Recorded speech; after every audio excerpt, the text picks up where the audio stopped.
Identifying insights can be quite difficult, as Pokosi says. You might have a whole range of findings, but it's not leading you to a particular insight, which means you might need further probing, or it's there and you haven't seen it.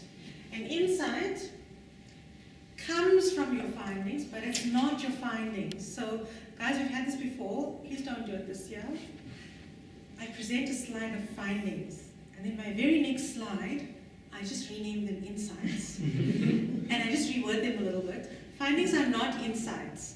They are fresh understandings. Fresh understandings. Facts. They tell me why people do what they do. So what did we say findings were? Findings were the What? What are insights? Why? Why. Well done. They are the underlying reasons why people do what they do. Why are you doing this? Why do you feel in a certain way about a particular brand? Why do you behave this way? Why are you doing what you do? Okay?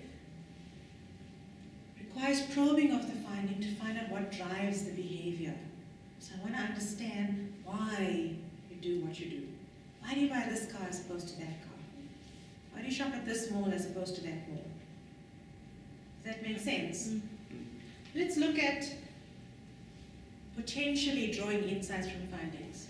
So then, say you identify whatever you find as an insight, then how do you determine that it's representative of the target market? It's not just an individual thing. You should be able to see that from your research, to see if there are other similar sorts of responses, which is why you should be able to see a trend or a pattern or a gap. So your research and the compilation of all your research into one document should allow you to see that. Mm. I'm going to look at a possible insight, and we can discuss this. Okay, just an example. What could a possible insight be from the following? So, 38% of shoppers find the staff in Cardi's unfriendly and unhelpful. Remember, this is old research, it's no longer relevant. Consumers want to feel welcome and comfortable. They want staff to help and advise them on gift choices. You guys are consumers. Why would you want someone to help and advise you on gift choices? Because I want to make sure that at the end of the day, I make the right purchase. So you want someone to advise you, guide you in the right direction? What are you going to say?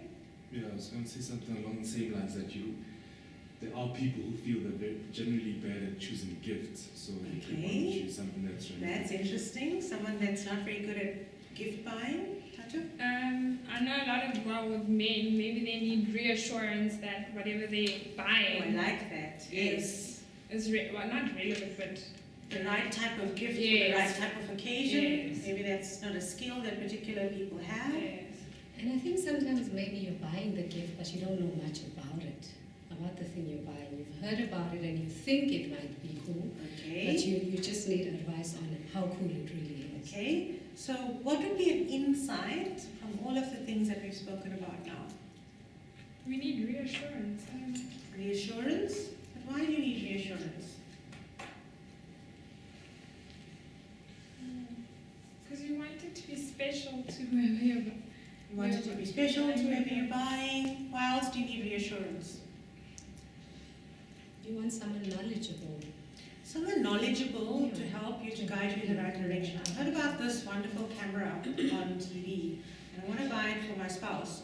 But is it the right camera? What does it do? All of those things. So maybe that's the insight. That consumers actually want more information than you are providing, and that your staff, when I come into your store, are not giving me that level of attention.